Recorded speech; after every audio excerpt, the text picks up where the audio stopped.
Welcome to the Down South Hunting Podcast. This is Mike Higman, and I'm sitting here in person with the Adam Cruz. For season number 2. That's right. It's been a year, man. I totally forgot. Yes, it's our Down South Hunting anniversary.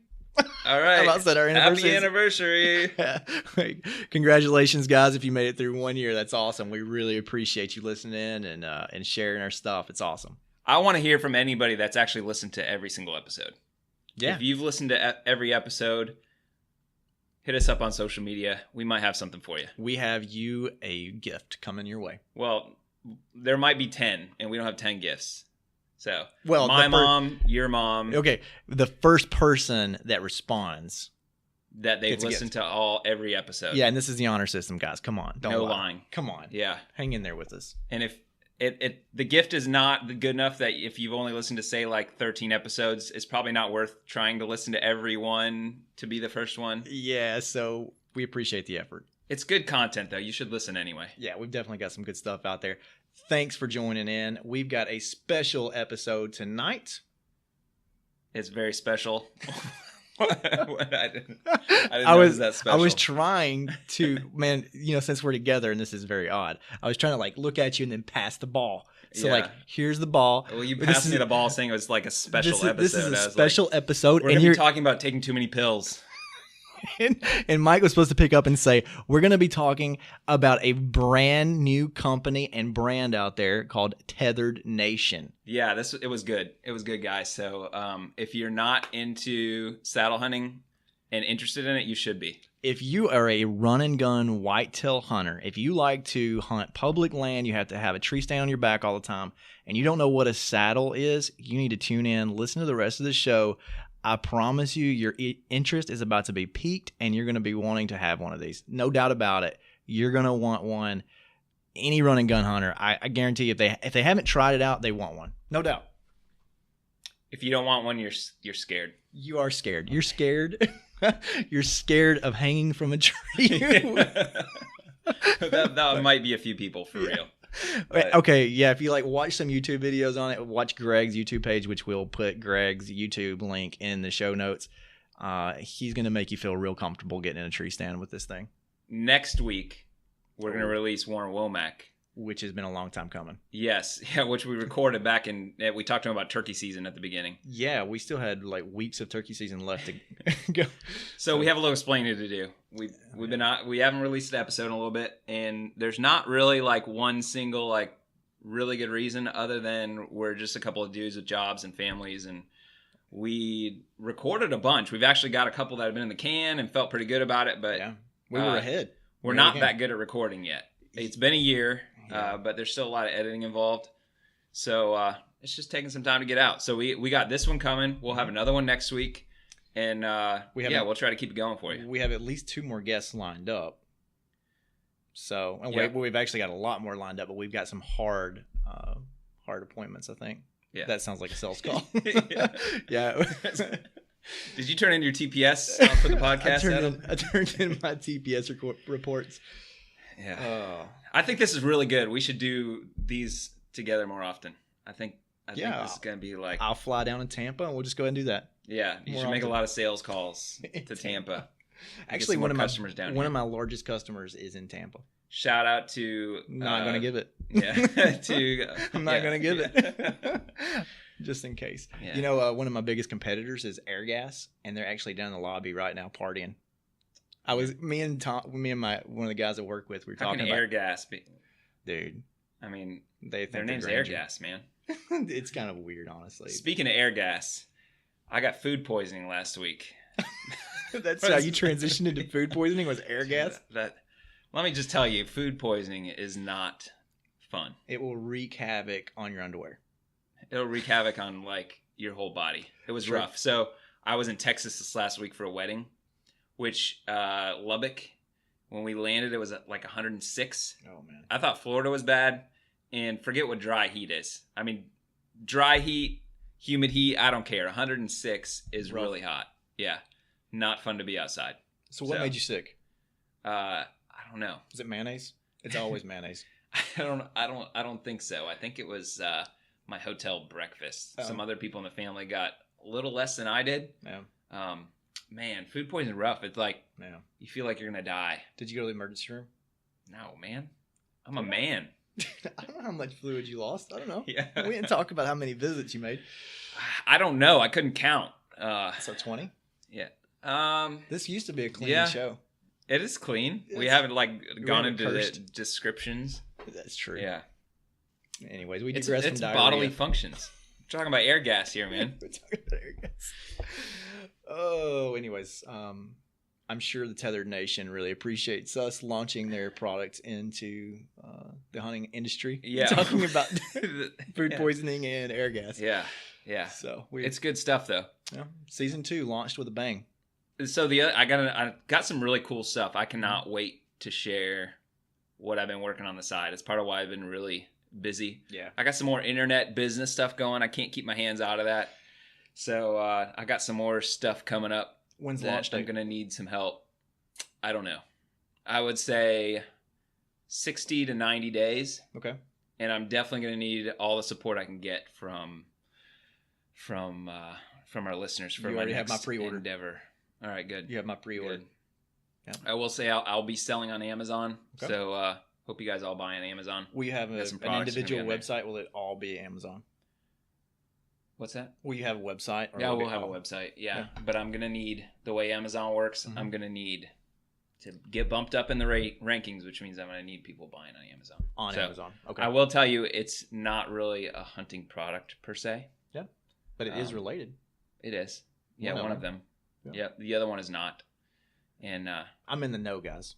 yeah. Just so you know, I mean. So yeah, the way Amazon works is really competitive, and people can steal ideas and copy them and that kind of stuff. So, Yeah. But I think the value of our listeners helping me out is well worth announcing what I'll be doing. I just want to make sure I got it in-house first. Give you a nice little bump, anyways. Stay tuned. It's like, guys, you don't know how excited you're going to be when you hear about this. Or not. Just like help me out. I'm actually pretty Help me excited. I out. think it was out of the box idea, so I think it'll help me work. out. Yeah. Good deal. All right, man. So, but I still have huntinggeardeals.com. So please keep supporting that. We had a couple slow months there because of nobody buys hunting stuff after turkey season's over. Yeah. But it's time to start getting your cameras, your minerals, scouting stuff. So definitely be checking out huntinggeardeals.com. Any good deals on trail cameras lately that you've seen? Always. Yeah. Yep. They're over, of course. We none talked of them last long. We talked about your favorite brand. Is it, you like Brownings, right? I like whatever's cheap. Whatever's cheap. Yep. I got some Primos. I got some. Yeah. I don't think I have any Brownings. My dad's got one though. I got some Bushnell.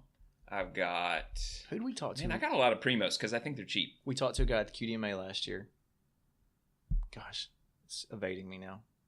Big name industry guy, and he said Browning was his favorite, and he runs a ton of trail cameras. He's got his website. What's the website? Tracks the trail camera pictures. We're giving a free plug, and we can't even do it right. Yeah. We talked to him at QDMA John. last year. John. Oh, Livingston. Yeah. Yeah.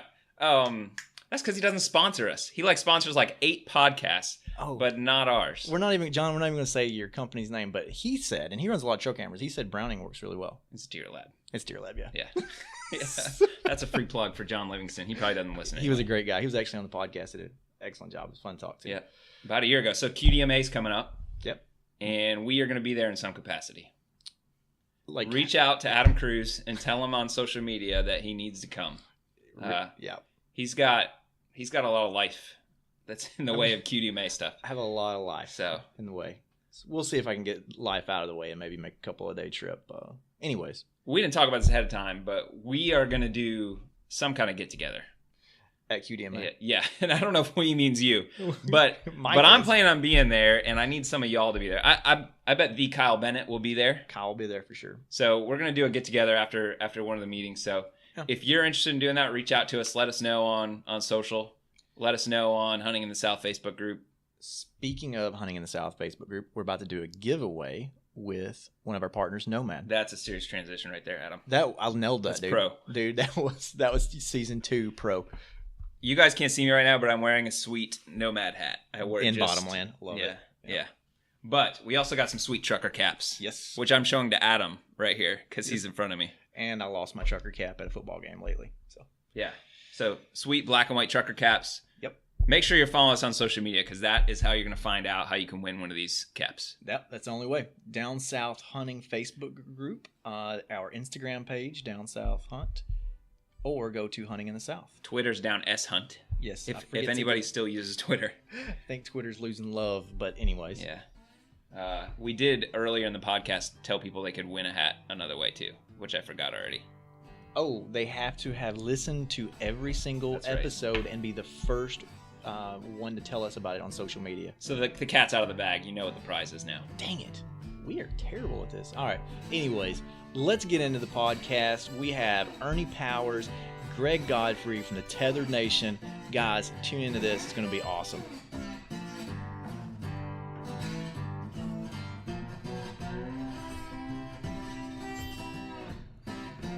And tonight we have on the phone Greg Godfrey and Ernie Power from Tethrd Nation. Guys, we appreciate you coming on the show. We look forward to talking about your new product.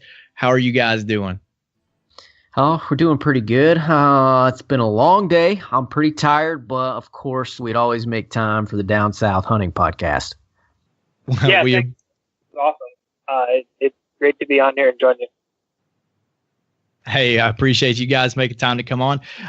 For those that don't know you two guys, I'd like for y'all to start off and maybe tell a little bit about yourselves and a little bit about your hunting background. And we'll start out with Greg.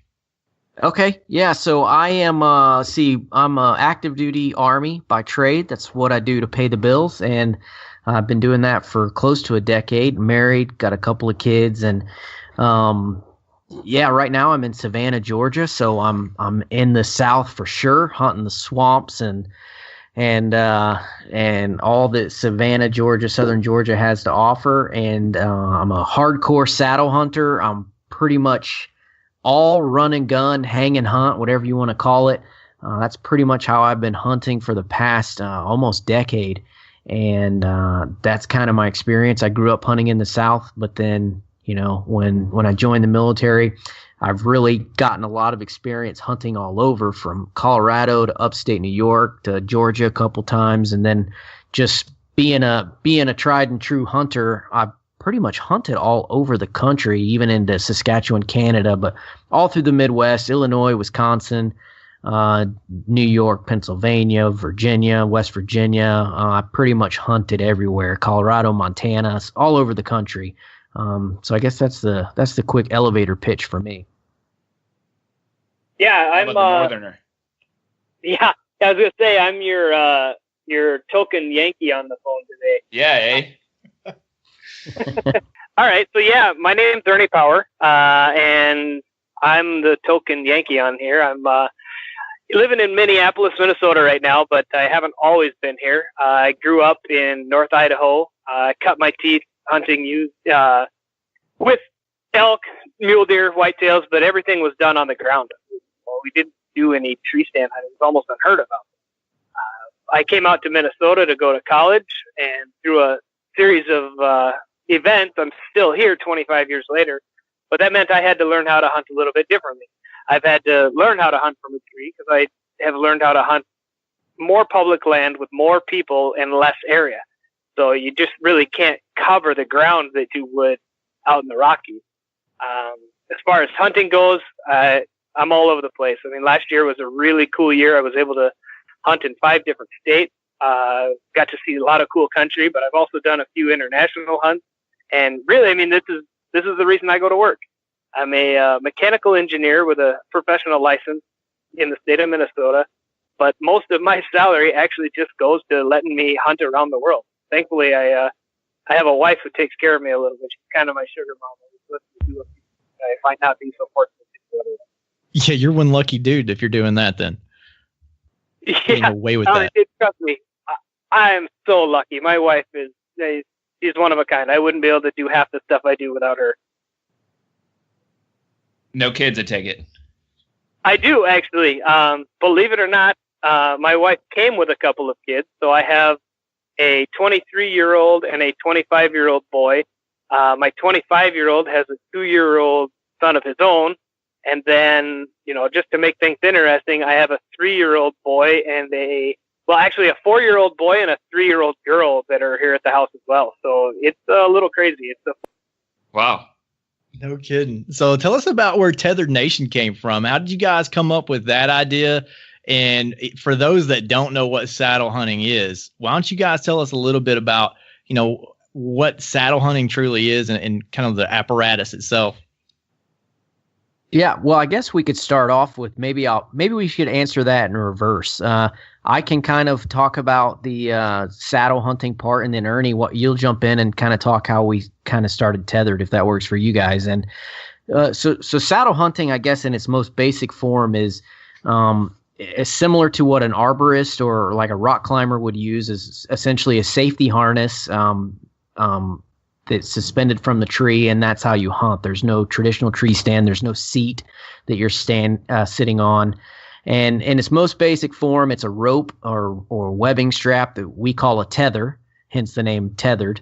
But we call it a tether. You tether to the tree, and then you hang in your saddle. It supports your butt, and you use the tree to your advantage in this scenario. You hide behind the tree. You're able to move around the tree to keep the trunk of the tree in between you and the game, and then you're also able to shoot 360 degrees around the tree. And there's a few benefits that we'll probably get into as we talk more tonight, but really kind of the main benefits of saddle hunting is it's ultra mobile, because you only need one saddle. You don't have to set up a whole bunch of trees with dozens of tree stands to cover all your ground. So it's really good for a mobile hunter, a hang and hunt guy. Like I said a moment ago, it's super stealthy. You can hide behind the tree and keep the tree in between yourself and the deer. And then finally, it's ultra light. I mean, the system that we came up with, Ernie can talk about it in a moment, but I mean, we came up with a system it's 15 ounces, not 15 pounds like those heavy lone wolves that a lot of guys are using. It's 15 ounces. It's under a pound for the main structure of the saddle. And it's really a unique way of hunting. It's not as plug and play as a tree stand is at first. With a tree stand, you strap it to the tree, sit on it, and you're hunting. A saddle, it takes a little bit more effort in the preseason. You got to kind of learn how it works. You have to learn to shoot a little bit, and it takes some practice and a little bit of dedication to get it set up. But we believe that the benefits, far outweigh any sort of learning curve that is present with the saddle. So that's kind of like the high level overview of saddle hunting in a nutshell. And then I guess, Ernie, you could kind of talk Tethrd if you want. Yeah, sure. So Greg and I are really into DIY stuff. My wife always tells me, you don't buy anything without first taking it apart and changing it to use the way you want to use it. And I think that a lot of Tethrd comes from that spirit of there really wasn't something available that would do exactly what we wanted it to do. So at the end of the day, we said, well, I think we can do it better. At the time, Greg and I were both working on individual projects, kind of on our own, but not really involving either of each other on these projects. I was working on the Predator platform, and Greg was working on the Mantis Saddle. And we got to sitting around a campfire one night and basically decided, hey, these things are complementary. They'll make a good team.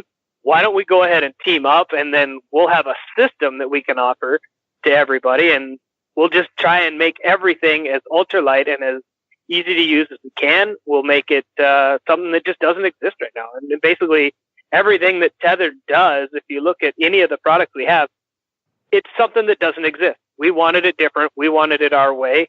And nobody else was making it that way, so we decided to do it ourselves. So you mentioned that you guys were talking around a campfire. How's a Marine from Georgia and a guy from Minnesota get together, sit around a campfire, and plan this all out? Whoa. We don't need any Navy references or Marine references here. This is Army time here, brother. Oh! It's all right. Well, at least you didn't call me an Air Force guy. Yeah, at least we won't throw any more out. No, the way that's actually a good question, because it is kind of odd when you think about it. But I put on for the last couple of years, I've put on these hunts for the saddle hunting community. We call it Saddle Palooza. And all of this kind of spawned from a forum that Ernie and I both frequent, saddlehunter.com. And I decided 2 years ago that I wanted to be able to get together with a group of like-minded hunters, because there just really aren't that many of us. We're a pretty niche group, us weird saddle hunters. But I wanted a chance to kind of meet some of these guys face to face, and so I decided to put on a hunt. And I put on a pig hunt.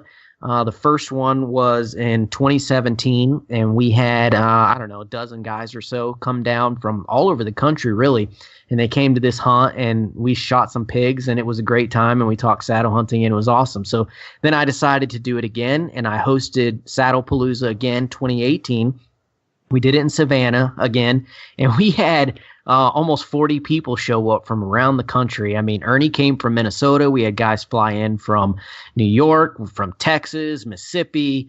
We had some come from Tennessee, Georgia, Florida, pretty much all over the place. It was pretty incredible. And that's the first time that Ernie and I actually met face to face. But we had been talking about this for, a couple months before that. And we kind of solidified our plan to start Tethrd there in February of this year, 2018. So let's first just kind of get into the product of what Tethrd is, because talking to you guys, I kind of want to get that out rather than kind of dance around a whole lot of hunting tactics and stuff, which I do want to get into. But can you first talk about what makes your saddle unique, and then talk about the platform as well? Yeah, okay. Well, I can jump into the saddle, and then Ernie, if you want, you can talk about the platform. Yeah, absolutely. So our saddle, the Mantis Saddle, it's unique in that it's 15 ounces. It's the first time that any company has ever done anything so light that was still safe. Now, we don't have a final rating on it because we don't have the final laboratory test done that will give us a solid rating, but we engineered it and designed it to pull test at over 5,000 pounds. So we're talking something that weighs 15 ounces that can hold a Jeep. So it's pretty unique in that regard, that it's so strong and yet it's so safe, but it's incredibly light. But the other thing that kind of makes it unique is that we really looked at every single aspect, and Ernie kind of talked about this earlier, but we looked at every single aspect from the ground up. There have been saddles in the past. Trophy Line made saddles that a lot of saddle hunters were using. Arrow Hunter made a product. They made a few products. Their most recent one is called the Kestrel, and it was a great product. And we and then there's a lot of DIY options. I was using a product called the Sit Drag for a long time, and that was a great product, but it wasn't engineered to be used above the ground. It was a DIY project, like Ernie talked about. And so we kind of took all of these things that were out there and we combined them all together, and we used it to make the Mantis Saddle. And the perfect complement to the Mantis Saddle, we think, is the Predator platform. Yeah, and so the Predator platform, it was born from DIY. I mean, really, for the last couple of years, I had been hand making some platforms where you could basically get a set of parts for me and then buy the extra pieces that you needed from other tree stand manufacturers, be it XOP, Lone Wolf, or where the part might come from. But it wasn't perfect. It was good. It wasn't perfect. There was a DIY version, however, that was using basically an antique Lone Wolf stand that's not even in production anymore. And trying to find these antique stands was really kind of a nightmare. And if you did find one, you would end up paying over $200 for this used stand that you then cut up and basically only kept the seat. So we looked at, okay, what is it going to take to do this right? And we got a couple of people involved, basically did a little roundhouse, got some ideas of what everybody wanted from a platform. We knew it had to be light. It had to be small. It had to be strong. And basically, we wanted to make it easy to install and everything that you could think of, but we wanted it to be tailored toward how a saddle hunter would hunt in a tree. We've got places built into it that there's traction where you wouldn't find it on a normal platform style tree stand. We've got wings that come off in certain places, so you've got push-off areas so you can rotate around the tree easier. The entire thing is built from the ground up by saddle hunters for saddle hunters. We've had some great help from a lot of really smart people. And at the end of the day, I think we've been able to put together a product that is, it's what everybody's wanted, but nobody's made. And once again, it was nobody's offering what we want, so we'll just make it ourselves. So I'm not a DIY guy at all, and I've been looking at the saddle hunting for quite a while, and just the entry, I guess the barrier to entry has kept me away. So when I saw, what Kestrel was doing, I guess probably last year is when I called on to them. I was like, maybe, but there's, and not to talk bad about their product, but there's ways a lot more than what yours guys. And when yours came out at 15 ounces, I'm a little shocked that you guys could pull that off. So kudos to you guys. I guess a couple of serious DIYers and engineer was able to put your minds together to make that happen. But I know that you'll probably introduce a lot more people to the saddle hunting community just because people like me who's just, not willing to go out there and figure out a rock climbing harness and a sit and drag or whatever else you got to do to get in the tree and make it happen. But anyways, that was kind of my backstory on why I haven't been a saddle hunter yet. But I would like to hear about the history of saddle hunting. I know there's people have been saddle hunting. We talked to John Eberhart. He was back in the early 80s, I think, saddle hunting. And I think I've heard of people saddle hunting before that. So I don't know which one of you guys might be schooled up on the history of it, but I'd love to hear a little bit about the history of saddle hunting itself. Yeah, I guess I could take this one. I know a little bit about the history. So first of all, John Eberhart, that dude, I gave him the nickname on our podcast. I called him the godfather of saddle hunting because he's been doing it. You hit the nail on the head, Adam. He's been doing it since I think 82. So you're talking 40 years of saddle hunting. That guy's forgotten more about saddle hunting than a lot of us will ever know. But yeah, he kind of pioneered it, really. I mean, it all kind of started back then in the 70s with a product called I don't think it was originally called the Anderson Tree Sling, but that was essentially what it morphed into. But it was just a series of really high tenacity strength webbing. I want to say three different sections of webbing, and there's no way you could sell it, today because there was almost no safety features built in. You basically sat in this little webbing swing, and you had a little bridge, a little lead that went up over your waist belt, and that was pretty much it. There was really nothing keeping you in. I mean, nowadays we have load-bearing waist belts and leg straps that kind of keep you in more like a rock climbing harness. But the first one's the Anderson Tree Sling. It was just some webbing stitched together, and that was pretty much it. And then a few years later came the Green Saddle, which is the predecessor to the Trophy Line saddle. Most people know about saddle hunting from the Trophy Line products that were back in the 90s, and then they went out of business about I want to say about 15 years ago. They went out of business, and their three products were really what everyone was using. They had three products. They had a leather version, a neoprene version, and a mesh version of the Trophy Line tree saddle. And a lot of guys liked the ambush version, which was their mesh version, because it was the most lightweight. But it still weighed, I don't have an exact weight on it, but I think it was around 6 or 7 pounds. And I hunted out of one of those for a really long time. I hunted out of the neoprene version. And then, like I said, they went out of business about 15 years ago. So there was nobody filling the niche of saddle hunting. There was a couple companies, one by the name of Guido's Web, which is kind of a hybrid saddle. It's not really the style of saddle that most of us use. It was more like imagine a turkey seat.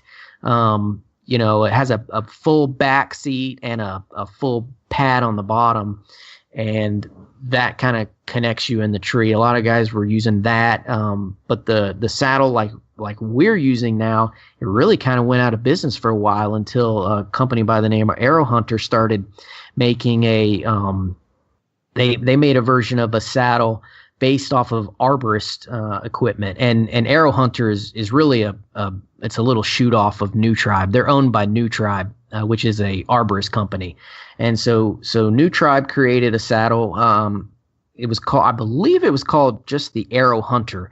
And then they made some tweaks and changes to that, and they called it the Evolution. And then they made their current version, which is called the Kestrel, and that's been the one that has been filling the market for the last year or two. And that's pretty much the only game in town. And that was a great product. A lot of people loved the Kestrel, but like we said earlier, there were some things about it that we didn't like. I mean, the Mantis is about 60% lighter than a Kestrel, so it's a big weight savings. And then we made a lot of other adjustments to it as well. But that's kind of a quick and dirty history of saddle hunting. But you can't have a saddle hunting conversation without talking about John Eberhart. That guy is the godfather of saddle hunting, and he has a lot of knowledge about it. Well, speaking of John Eberhart and the Kestrel, can you go into some of those differences, the things that you guys wanted to improve on? I'm sure a lot of people that listen to this are going to want to hear what those differences are. You know, we're going to have a lot of people that don't know about saddle hunting, but I'm sure there's going to be a lot of people that are already into it and want to feed both sides. So what's better about your product? Ernie, you want to take that one? Yeah. So the first thing is, and this is the most obvious thing, it's significantly lighter, but lighter doesn't get you all the way there. The other thing is it's a lot less bulk. You can literally put our saddle in your pocket. That makes up a big difference, especially if you're hiking in a long ways, or like I plan on doing this fall. I actually plan on putting my Mantis saddle in my elk hunting backpack. I'll carry it with me all week, and if I happen to see a tree I want to hop up in, I can. I don't need to carry a basketball-sized package in my backpack just to be able to get into a tree. We looked at every single detail and we said, okay, in order to make this thing, we want to make it lightweight. We want to make it strong, safe. We want to make it easy to pack, easy to carry. And then we also went one step further and we tried to make as many of the features on the Mantis modular. Basically, if you don't like one of the features and you don't want to carry that little piece, you don't have to.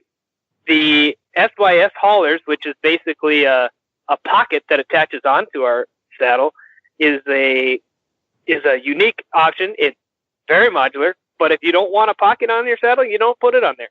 We've got some adjustment straps. Some people can't go into the woods in a saddle without having an adjustment onto their saddle. Some people go without it completely. We wanted to give the user the option of only taking the features that they needed. We looked at the molly webbing on the back, and unless you're trying to put some heavy duty gear on your saddle, you don't need more than one row of molly webbing. And then we went ahead and we made our SYS pouches so that they specifically attach to one row of molly webbing. And we tried to make it as easy and as user friendly and light as we could, and just offer something to the saddle hunters that's not out there. I mean, you look at what people are doing right now to add pockets, and they're buying Army surplus shovel carriers, and they're buying all these different dump pouches and different things online to try and cobble together a system. We didn't want that. We wanted something that was good to go right from the gate. Everything's designed to work flawlessly with each other. And at the end of the day, you can actually take the entire saddle, all of your rope, all your carabiners, your pull-up rope, and stuff it all right inside of the SYS hauler, and it's the size of a softball. You throw that in your backpack, and assuming you've got a way to get up or down a tree, maybe you've got some screw-in steps, or you've got another method so that the trees are preset, you're not carrying anything in the woods you don't need. It makes a huge difference. For me, that was a game changer. I didn't want to carry the bulk and weight of everything that's available now. Yeah, and another thing I want to point out that we have done differently and unique is that there's never been a one-stop shop for saddle hunters. So that's what Tethrd is going to be. It's the one-stop shop. Right now, we have to go to this place online to buy rope, and you have to go to this place to buy a pouch, and then you go to this place to get your saddle. Oh, and you got to still go, and now you got to hack together a DIY platform from a lone wolf tree stand that you bought on Craigslist. And it just wasn't a good way for saddle hunters to find their equipment. And frankly, it kind of pissed us off. We're like, hey, everybody else has their brand, that they can go and they can get everything that they need. They can go to Lone Wolf and buy their tree stand and their sticks and their T-shirt that says Lone Wolf, and that didn't exist for us weirdos that like to be in a saddle. So we decided to make Tethrd a one-stop shop, and I think that's another thing that's really going to set us apart. Is that you no longer have to hunt and peck on Craigslist and eBay to go find the stuff that works for you. So I got to ask, how is it that you guys are able to make something lighter and more packable and all that kind of stuff than the Kestrel stuff or Arrow Hunter? What's your advantage that you guys are able to do that? You think just the R&D and the knowledge of the product line? Well, I think the biggest thing is that Tethrd was born from a community of like-minded individuals that have been literally testing and DIYing this stuff for years. I mean, the team that we put together that ended up designing and prototyping and testing these products, I mean, literally, we have hundreds of years of saddle hunting experience. There's no other organization in the world that has that. And that's really where it came from, is that we put all of this effort that we've been doing together as a group on the Saddle Hunter Forum, and we pieced all that together. And then we really took this Spartan approach to how we wanted to release our products. And Ernie kind of hit on it earlier. We looked at every single thing. I mean, I bet we compared 50 different types of webbing before we found the one that was offered the most strength with the least amount of weight. That, there's lighter stuff we could have chosen and there's heavier stuff that we could have chosen, but we had to find that right mix of strength and weight. And we did that for every single thing that went into the Predator and the Mantis. I mean, we were Nazis about adding weight on top of this thing. I think when we started, I was just adamant that it had to be 16 ounces. I was going to consider it a failure if we didn't make 16 ounces. And there were times that I really didn't think it was going to happen when we started adding all these. We added a microfit adjusters, which allows you to adjust the hang of the saddle on the fly. And then we added reinforcement to our lineman belts and our bridge loops and all these things that you probably don't really understand what I'm talking about. You probably need to go and look at one of our videos about what all these pieces are. But we were just relentless with making sure that it was ultralight, and we looked at every single thing that went onto the Mantis, and we deleted everything that we didn't need, and we only kept the things that absolutely made sense. So you guys we did really what's that now? Oh, go ahead. I was just saying, one of the things that we also did, I mean, is we looked at, like Greg said, every piece of material. And to be honest, so many of the saddle options out there nowadays, for whatever reason, the webbing that they use is so overbuilt. When you look at like the original trophy line, the webbing that was on that thing could hold a tank in the air. And at what point is too safe, right? I mean, at the end of the day, if you can hold 7,000 pounds with a piece of webbing that's really big and bulky and hard to use, or 5,000 with a piece of seatbelt webbing, which one are you going to use? I mean, I don't feel any less safe on 5,000 pound seatbelt than I would a 7,000 pound piece of really, really rough webbing. Every piece of webbing that we're using is a polyester fabric as well. And polyester is awesome for abrasion and strength. It doesn't rot. There's no mildew. We looked at all the little details involved in this. One of the things that we did for some just fun testing is we took some of the military grade mesh that's in the saddle and we stuck it in an ozone chamber for hundreds of hours. And anybody who's messed around with ozone long enough knows it just tears fabric up. And we got some color change, and eventually it did start to erode a little bit, but it was like 20 years worth of exposure we put on this thing that a normal hunter might see. So many hunts a year times so many years.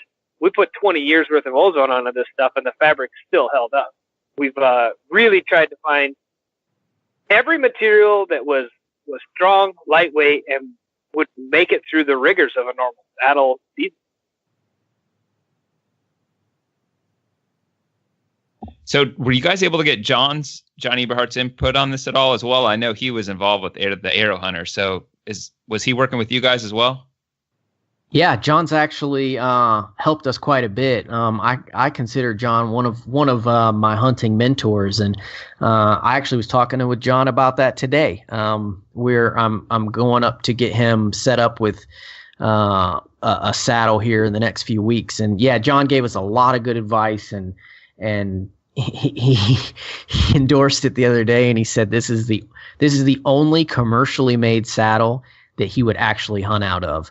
And it's coming a lot from the guy that's been hunting from the same Anderson tree sling, which again is just a few pieces of webbing put together. He's been hunting out of the same one for 40 years, and he gave us he said that this is, if he was going to buy a saddle from someone, he'd definitely buy the tethered one.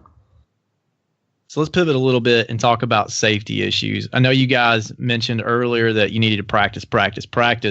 What happens if a guy buys one in September, goes out bow hunting late September, maybe only practices with it a couple of times? How safe is he to climb up in this thing with just a little bit of practice?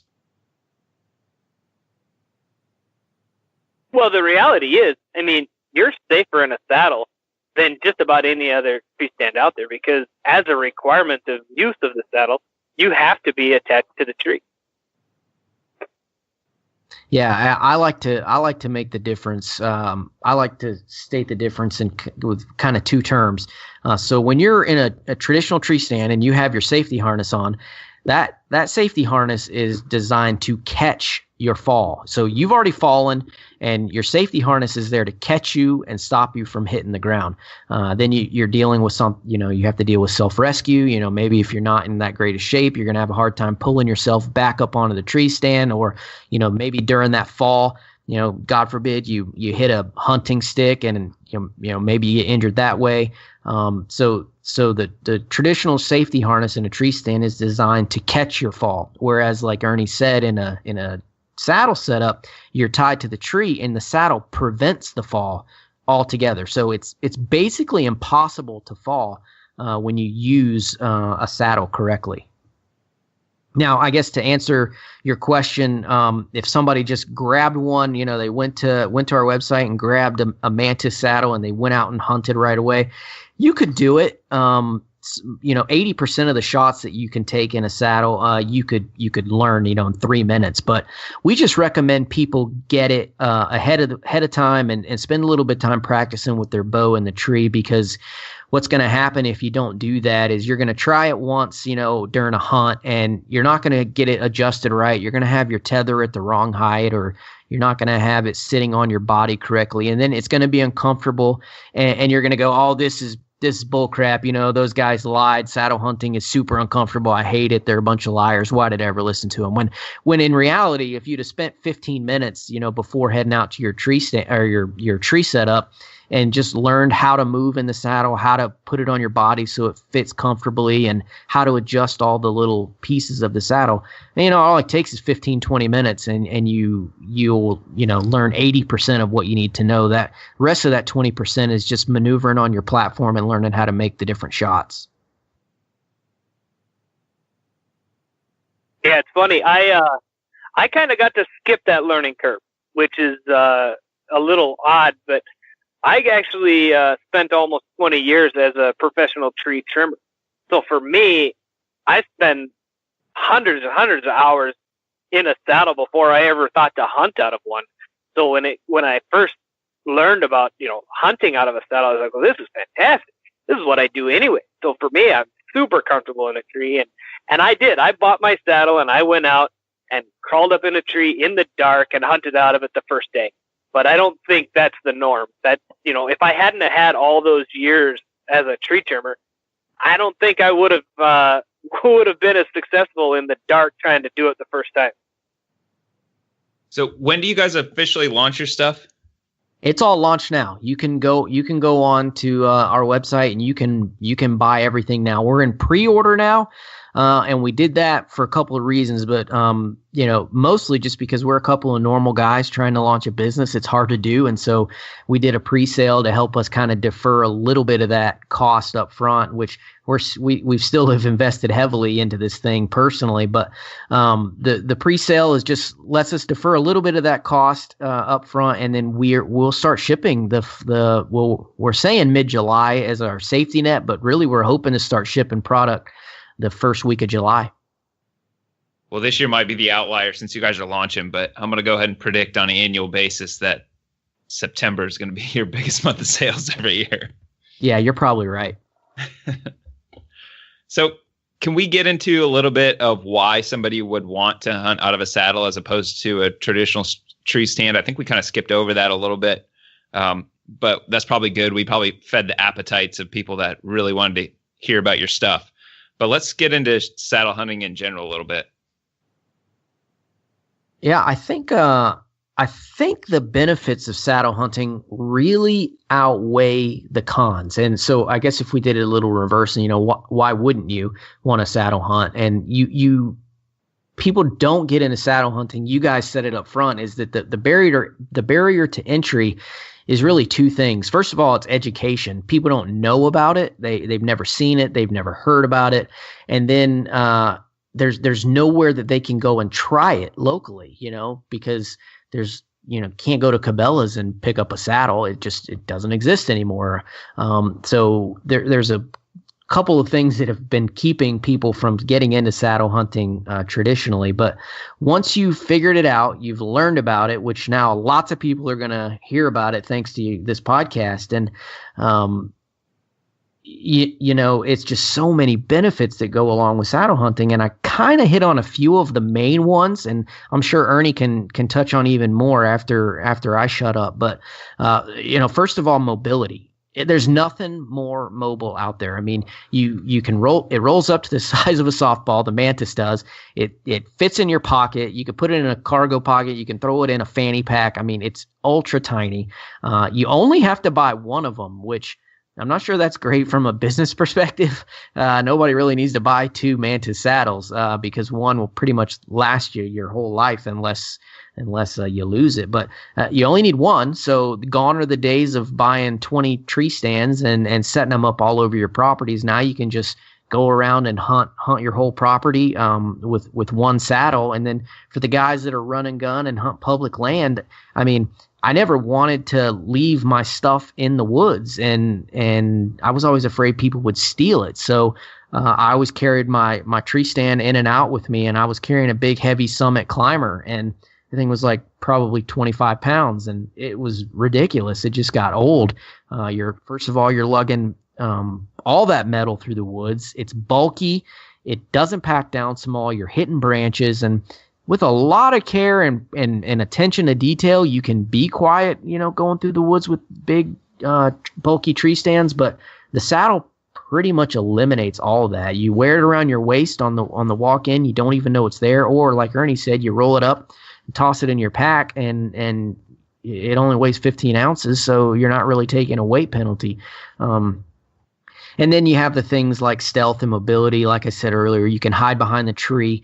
I think you look a lot more natural also coming off the tree because you're at an angle that resembles a branch much more closely than, say, for instance, a ladder stand, which is super obvious to me and to other hunters. You're letting every hunter in the woods know where you are, and unless the ladder stand has been sitting there for years and years, I mean, it's going to alert the deer too. So I think those are kind of some of the main benefits, but I'm sure Ernie could tack on a few as well.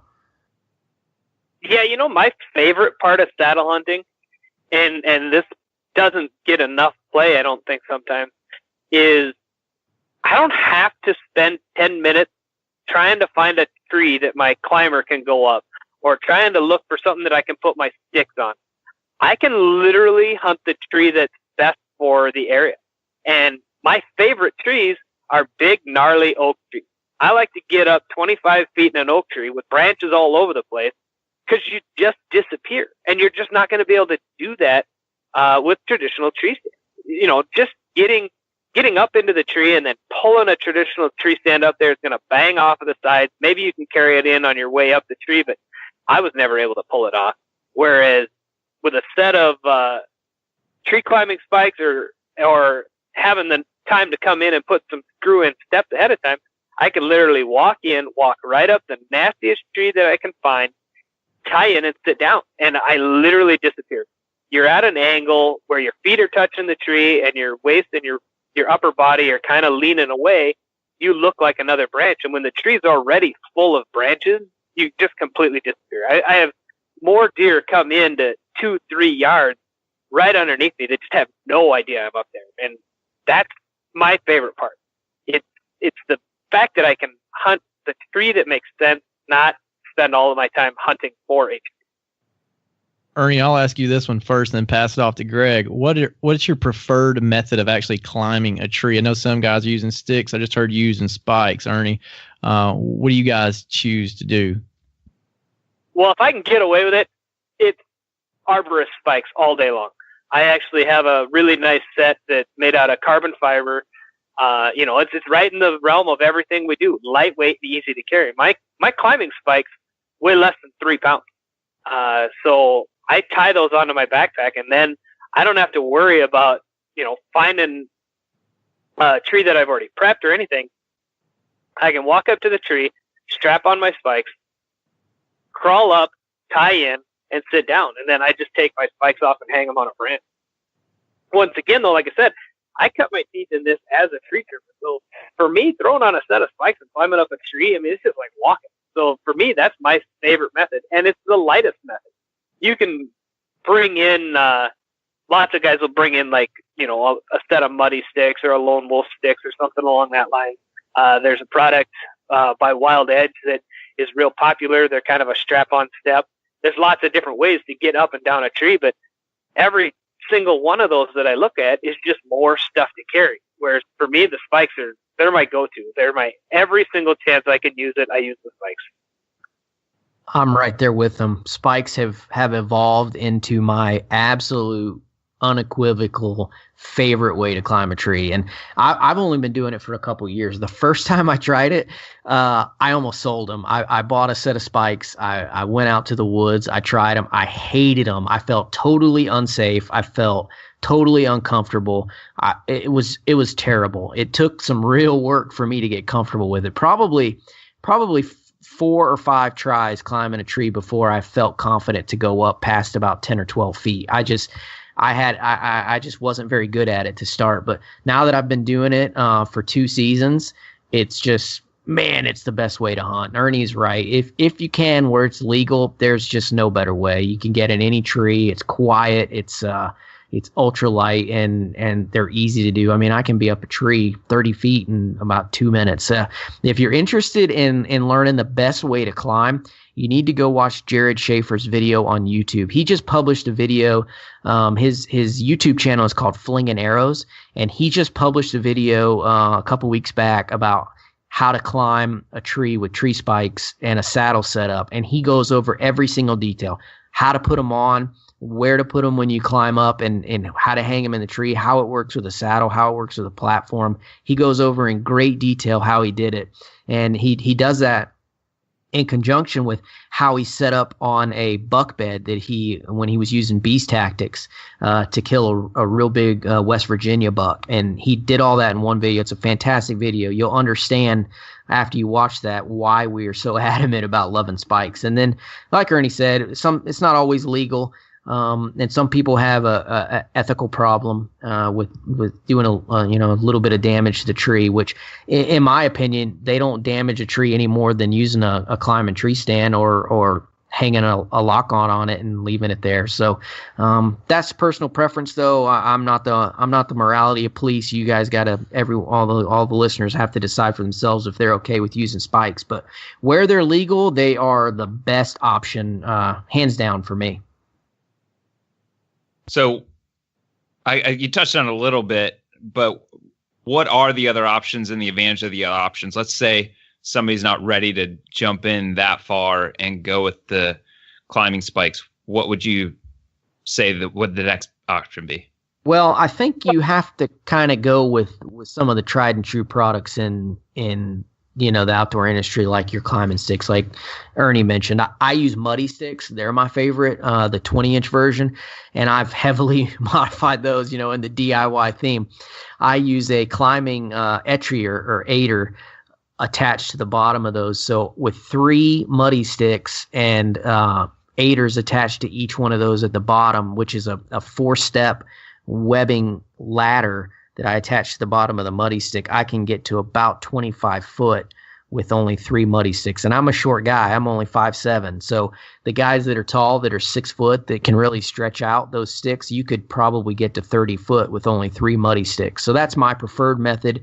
If I can't use my spikes, I'll go in with my muddy sticks with aiders, and then if I'm hunting private land and I can preset a tree, I'll go in with bolts before the season and drill holes and take the grade 8 bolts and put those in the trees. I mean, screw-in steps are the same. I just prefer bolts. I think they're a little easier to install. I'll go in ahead of the season with a cordless drill, and I'll set 5 trees up in a day with bolts.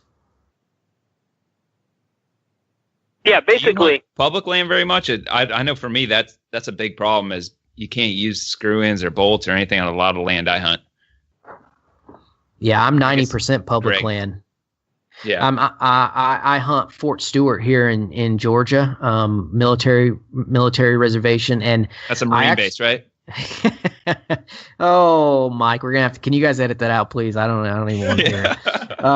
No, it's actually public land, but they don't outlaw spikes. You can't use screw-in steps, but they don't outlaw spikes, which is a strange rule. But yeah, so I use my spikes on public land here, and then this season actually I got into a little lease because I'm so busy with work and with the launch of Tethrd that I just don't know how much time I'm going to hunt the season. So I got into a little lease. It's right out my front door, so I can still take my kiddos hunting with me and stuff like that. And that's where I'm using bolts. This is the first season where I'm going to use a lot of bolts. I'm a big fan of John Eberhardt's method of preseason scouting. So this February and March, I preset about 10 or 12 trees with bolts that I can just go to once the season kicks in, and it'll be real easy to hunt this year. So you're going to buy a bunch of double ladder stands so you can hunt with the kids on the lease? Yeah, they actually come with it. So the club stands, they've got, I don't know, 20 or 30 double ladder stands, and I may use those, but my kids have already saddle hunted before. So my son is 12 and my daughter is 10, and she has already saddle hunted with me twice.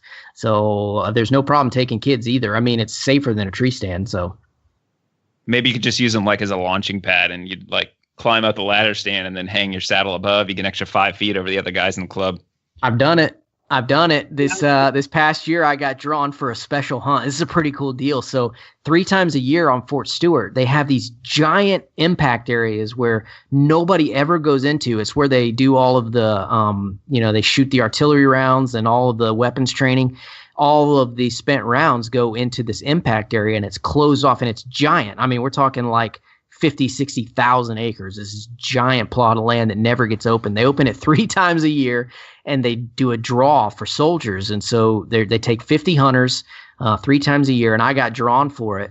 And we do a hunting contest on saddlehunter.com every year, and the deer wouldn't have counted if I'd have shot it from a tree stand. So they put me in the ladder stand, and I climbed up in the ladder stand, and then I hung my saddle above it and used it for the platform. So it's weird, but we do it. I did the exact same thing in North Dakota this year, and it really boiled down to the contest. I was on a guided hunt. Every place had a ladder stand. Everything was all set and ready to go. And I did exactly that. I climbed up on the ladder stand, put my tether a good 8-10 feet above it, set my platform, and was able to hunt. Now, the nice thing was the guys who had trimmed out all of the areas for the ladder stand didn't really trim out all the branches above it. So by hopping up above the ladder stand and hanging out in the cover a little bit better, I was able to disguise myself a lot more.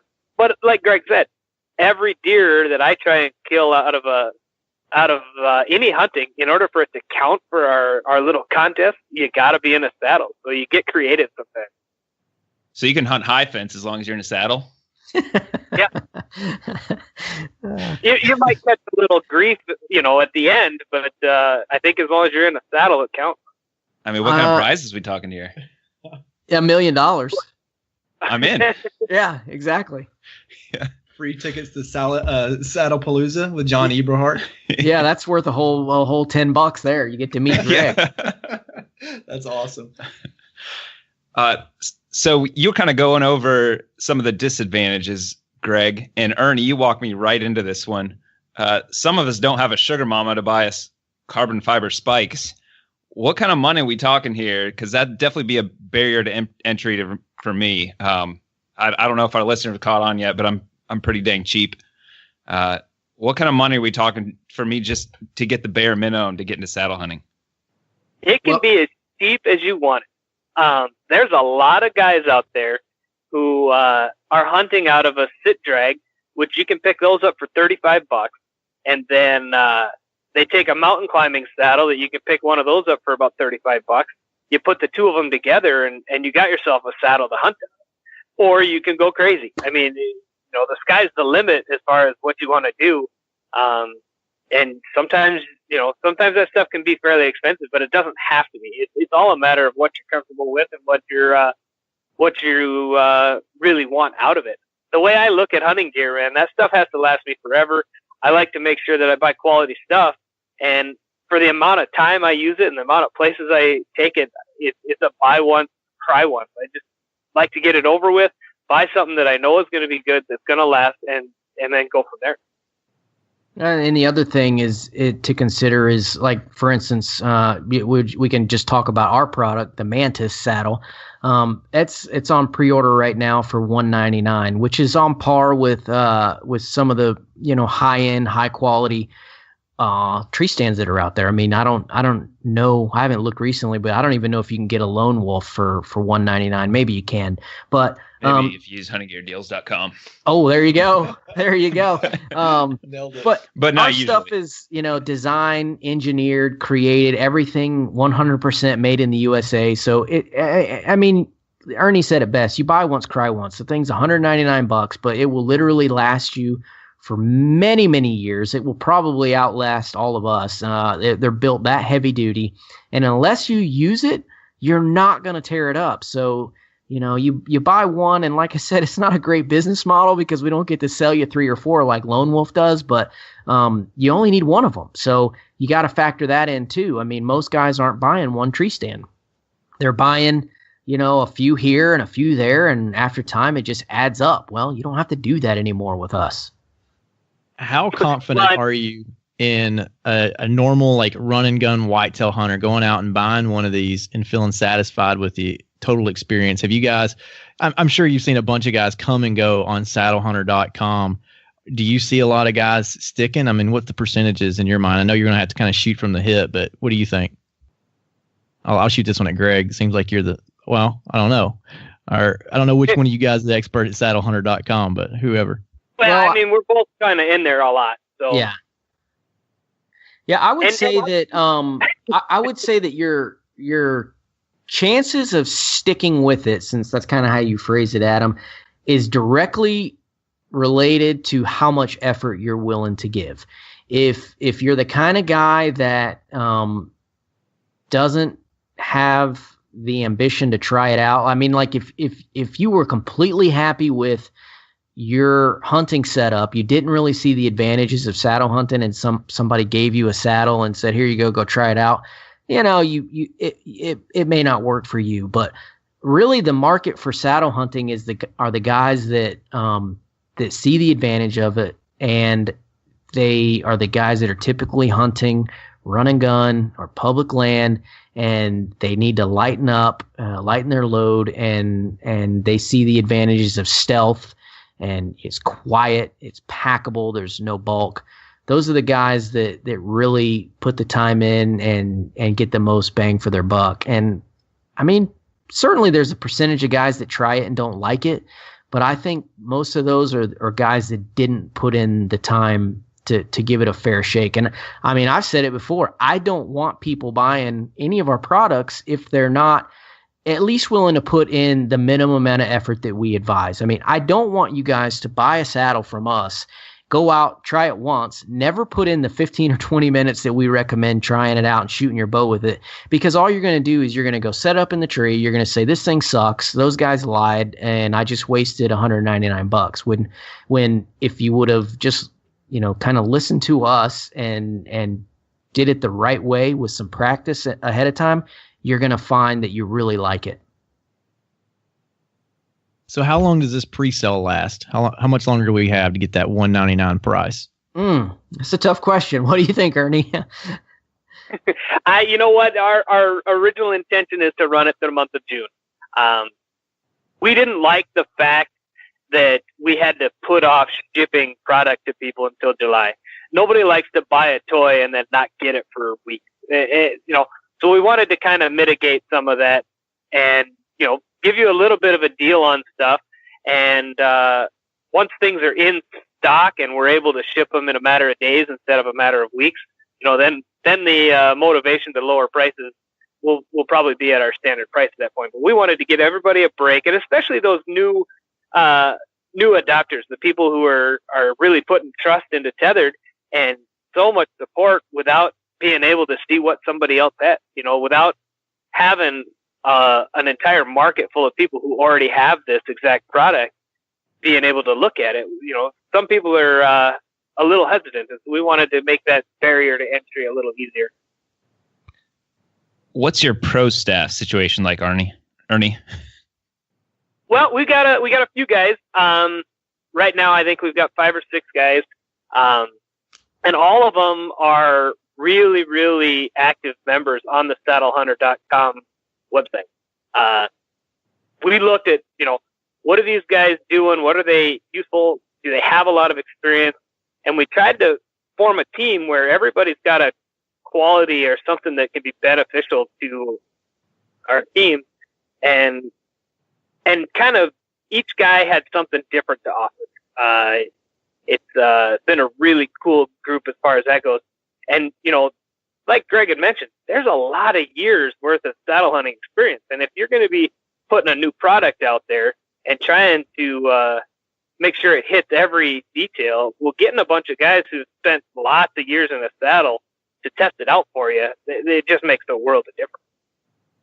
What's your totally inexperienced, doesn't get to hunt that often pro staff situation like? And probably by the name of Mike. I don't know. We like guys named Mike. I mean, I might know a guy. Yeah, so we have on our pro staff. I'm glad you asked that question, Mike. There's a fellow by the name of Taylor Chamberlain, and he goes by the Urban Sportsman. You guys might follow him on Instagram. He's got a pretty good Instagram feed, and he's got a YouTube channel as well. But he's a guy that he lives in D.C., and he hunts over 300 days a year. I mean, the dude, he probably next to John Eberhardt has as much time in the saddle as anyone else. And he's on our pro staff. He loves it. He can't stop singing about the Mantis praise. He can't stop singing the Mantis praises. And the guy that I mentioned earlier, Jared Schaefer, Flinging Arrows, is his YouTube channel. He's on our pro staff. We've got I don't want to name them all because they're all awesome, but Sean and Huck and Carl and Scott, those guys are great. They made a huge difference in the development and the production of this thing. There is no chance we would have gotten this far without them and without the support of the saddle hunter community. I mean, those guys have supported us like crazy, and I'm really humbled and kind of blown away at the support that we've received. Hey, Ernie, this one's for you. I'm a little bit scared of the cold, so I like to dress like the abominable snowman. I got a lot of clothes on. I know you're up there in Minnesota. How hard is it going to be for me to slip into this saddle when I put on 6 inches of clothing? Well, I mean, generally the rule that we say is if you're going to be in that type of situation, to size up. Sizing up isn't really going to affect your comfort all that much when you're in the early season, but it does give you a little bit of extra room during the late season. And yeah, I mean, I hunt some nasty, nasty cold weather up here. I've sat in a saddle at 15 below multiple times. Wisconsin is a brutal state to hunt, and with their their rifle season is that week of Thanksgiving. And I've been out there. I've literally hunted seasons out there where people didn't even hunt. They just drove from deer camp to deer camp like it was a big bar crawl. But you can, what I like to do personally, because it's just preference, I will actually climb up into the tree and get tied in and then pull my heavy layers up and actually get dressed in the tree. And with a little bit of care as far as how you do it, loosen up your belt to be able to slide your bibs on or disconnect your leg strap to be able to get your leg wrapped in there. You can do it. It's a very easy way to do.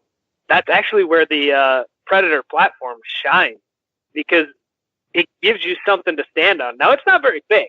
It's just big enough to stand on, but it still gives you something to stand on while you're able to change your layers, kind of get dressed, get whatever you need to in the tree. Because if I had to climb up wearing all of that gear, I'd be all sweated up and it'd be a nightmare. But if I can do all my climbing and everything in light layers, get that heat off of the body before I put on my extra layers, I'm less likely to get cold later.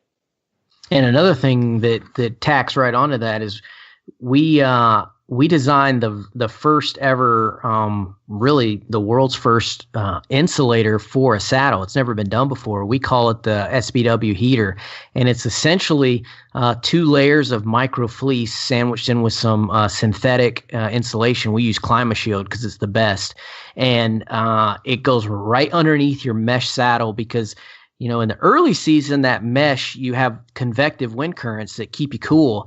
And that's one of the beauties of the mesh saddle design. But then, you know, later in the year, those same convective wind currents that were so great at keeping you cool, now they're making your butt cold because you've compressed your layers around your butt and you could experience some cold spots.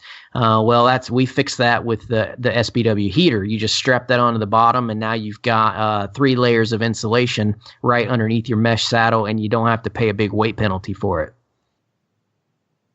So before we wrap up with you guys, I want to get into tactics just a little bit. I know you guys are both active in Saddle Hunter and Hunting Beast and are into tactics along with your equipment. So we touched on where you hunt a little bit, Greg, but Ernie, can you tell us what type of property you hunt, how you like to hunt? I know you did some North Dakota on the ground, but what's your typical hunting style? I'm a big run and gun guy. You know, I really can't make up my mind most of the time where I'm going. And I wish I was a little better at predicting some of my entry routes and some of my other stuff. But a lot of times I'll like to just walk around and see what I see. And if I see a nice area, I'll climb up into it. Here in Minnesota, we've got some pretty shallow terrain. You will find some bluffs down into the southeastern part of the state, which is where I tend to do some of my rifle season hunting. But right here around the Twin Cities, I actually hunt a lot of swamp. So you're walking, it's pretty level ground, big woods, big oaks. And I like to just, you know, find an area that I'm really happy with and hunt in there. In the last couple of years, I've stepped up my game and I've gotten a couple of smaller private properties so I can hang some cameras in. And boy, that has just really made hunting so much more fun. It's a lot more fun when you can see the animals in the area. I just never felt comfortable leaving cameras on public property. So I hunt a little bit of everything, but primarily around here, it's swampland. And so I try and get in the thickest, nastiest stuff I can find and, you know, hopefully get lucky. That's the way we do it here, I guess. How about you, Greg?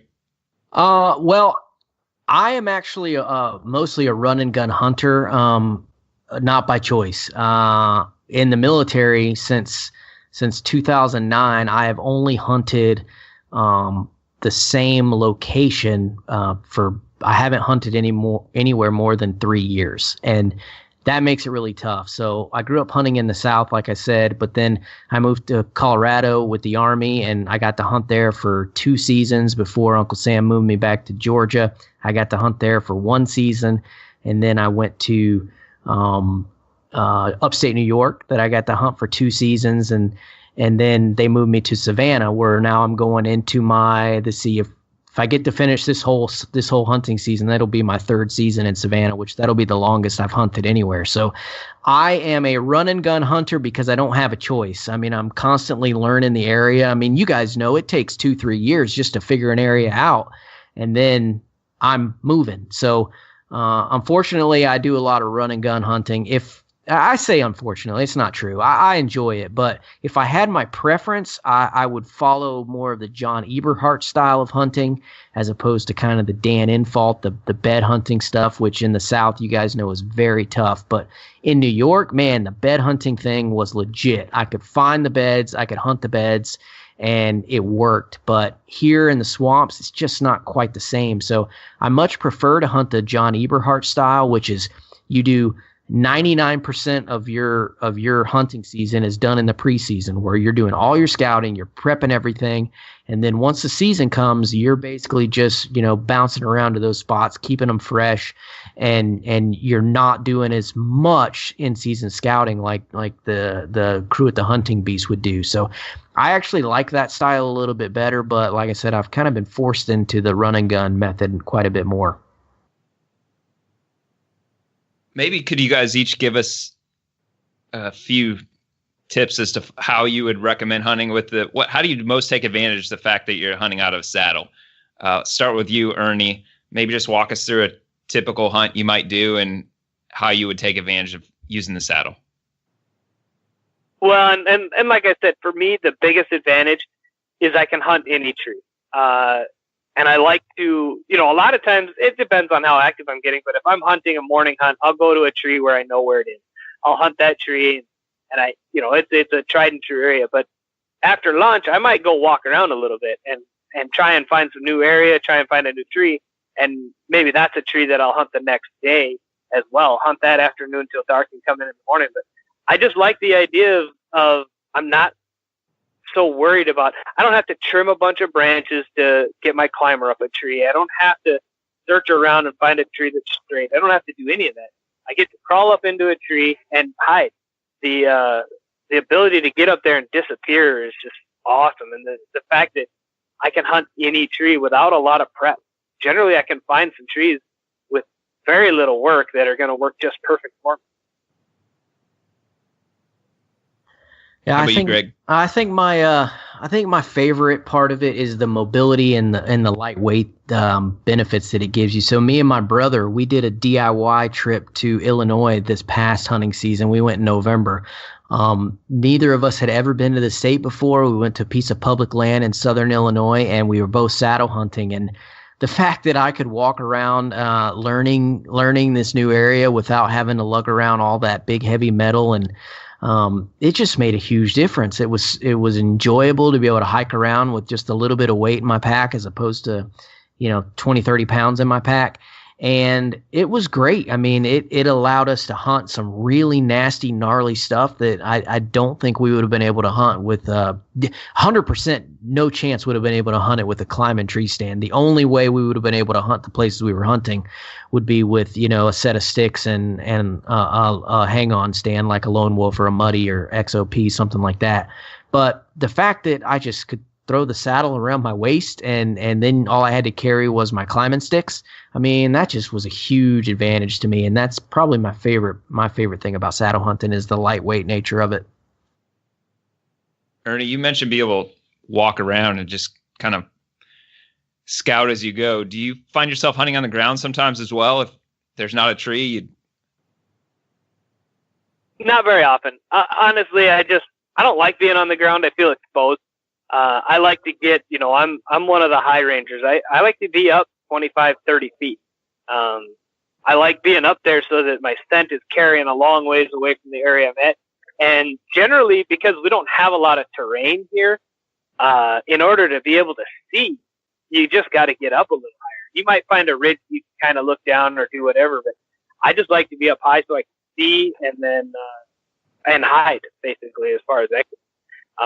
Some of my favorite hunts are here in Minnesota. We have a lot of like shotgun or handgun, and so for the firearm seasons, a lot of times I'll just take my handgun, throw it in a holster, throw my saddle in my pack. I got nothing on my back, my GPS in my hand, and I can cover a lot of ground. And then once I get up into a tree, because I'm just hunting with a handgun, it's easy for me to maneuver around the tree to take a shot. And at the end of the day, I'm not carrying anything. On the way out, I can use both hands. It's just a great deal for me because I'm carrying as little things as possible and cover ground, see what I like, and hop up in the tree. Well, I gotta tell you, I really like the idea of being able to just throw this thing in the back, my backpack, and just being able to walk. And what I want to do is get a lot better at just going in blind to different areas. And a lot of times I'll find an area where there's not a good tree or something like that. And if I carry a stand and sticks or my climber all the way back, I almost feel like I have to use it. Otherwise I wasted all that energy bringing it back. So the idea of having something that weighs just a pound in the bottom of my backpack is pretty attractive. I can use it or not use it. It's not going to make a whole lot of difference to me. I agree. I mean, it's a game changer. That term is used a lot. Recently it's kind of a buzzword, but I mean, dropping from your traditional tree stand equipment that you would do that with, Mike, is I think it's about 15 pounds. We were trying to do the math the other day. By the time you add in your tree stand, let's say even if you went with an ultralight like a Lone Wolf, I think they're billed at like 12, 14 pounds. Then you got your straps, because they don't ever count that in there. So your cam buckle straps or your ratchet straps. Then you got to throw in a safety harness and a tether. You're easily at 15 to 18 pounds, and we can reduce that down to like 10% of that. Well, hell, less than that. I mean, 15 ounces as opposed to 15 pounds. So it's a huge difference. It's not this small little thing. I mean, it's a huge difference. And like you said, Mike, you can just throw it in your pack. So now all of a sudden, you can, depending on your climbing method, you may have to still carry steps or sticks. Or if you go to Spurs route, I mean, you can throw everything in a small backpack and you don't have any bulk at all. Yeah, I do want to touch on one other thing real quick. On those spurs, where's the best place to get those, or how do we get those? What should we look for? Because honestly, if I were to go with something like this, the spurs do sound like a really good way to go. We'll let the tree trimmer answer that one. Good call. Boy, you can. That's a Pandora's box there. Woo! You can go, down at the bottom of the scale all the way up to, the higher end ones are running $500-600. There's a bunch of different companies out there. Cheryl's is a tree supply store that you can get to. There's treestuff.com. There's a few different places you can go. Kind of the middle of the road spur that seems to be really popular right now because it kind of fits the bill but doesn't break the bank is the set of aluminum spurs by Climbray. They're kind of middle price range, middle weight. You're not paying the weight penalty for having solid steel. You're not quite to the carbon fiber lightweight range, but you're in the middle, and you're at a price point that most people can afford. If that's kind of the way you want to go, is right in the middle, that's what we would suggest.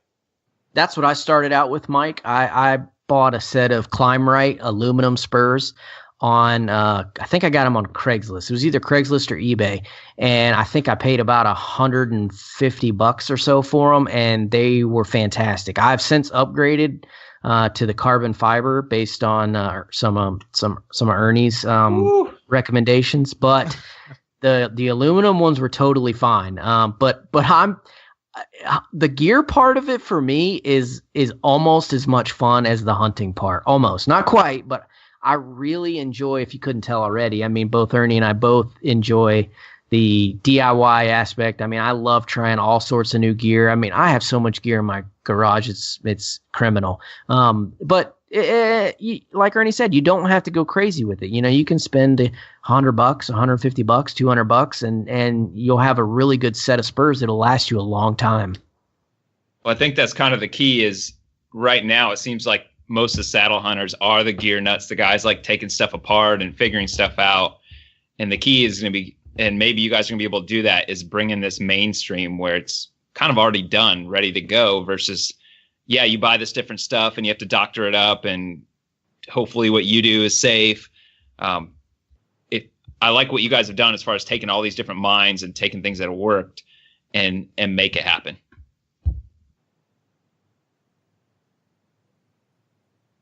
And I'll just go ahead and say you guys have done a phenomenal sales job on the marketing side. Heck, talking to you two guys on the podcast tonight, I mean, I'm not going to sit here and say that saddle hunting is a superior way of running and gunning because I've never actually done it. But I can tell you right now, my interest is really peaked, and my birthday's coming up June 25th. So if my wife is definitely listening to this, they're still running that special. That's why I asked the question. So, it's a good thing that you guys are talking to us, because we may know a couple guys that might be able to take care of y'all. we would definitely give you guys some good reviews and stuff. That was not an ask, by the way. That was an ask to my wife. So that was legit. I've already had these things in the shopping cart about 5 times since we started chatting on Facebook. But no, I want to ask this, and this is way off topic. Who is responsible for the marketing for you guys? Because y'all have just knocked it out of the park, from the launch to the videos to just drumming up the interest level within the hunting community has just been phenomenal. Yeah, I got to give all credit that to the Tethrd team. I mean, Jared Schaefer, I've said his name a couple times, and then Taylor Chamberlain, those guys who are on our Tethrd team, they kind of knocked it out of the park with that stuff. And me and Ernie were just lucky that we were in the right place at the right time with the right team, and they made us look good. But really what it comes down to is that we had some really talented folks on our team, and then we got this kind of groundswell of support from the saddle hunter community, and they just shared it and liked it, and just they kind of drove it crazy. So when we had the kind of quality that we were able to produce because we had such talented guys on our team, then it was just easy. It just kind of took off on its own. So I certainly don't want to take credit for that, and I know Ernie doesn't want to take credit for that. We just were really lucky and fortunate that we had the right guys on the team. Man, not only are you guys good salesmen, but you're also really good politicians. So 2 thumbs up to both of you. And just going to throw this out there to the listeners. Greg actually has a YouTube channel. Greg, if you could plug that. I know it's G2 Outdoors, but you've got some really good videos on how to saddle hunt, like all the DIY aspects. I watched some where you were doing some adders to your own DIY saddles. You got some fishing on there. Man, your content that you're putting out is quality stuff. So I've been kind of Facebook stalking you or YouTube stalking you there for the last couple of weeks, just checking all that stuff out. Oh man, I appreciate it. One of my professional goals this year was to get 2 stalkers. So now if I have 1, I'm halfway there. Hey, well, I heard you have another one too, so you got 2.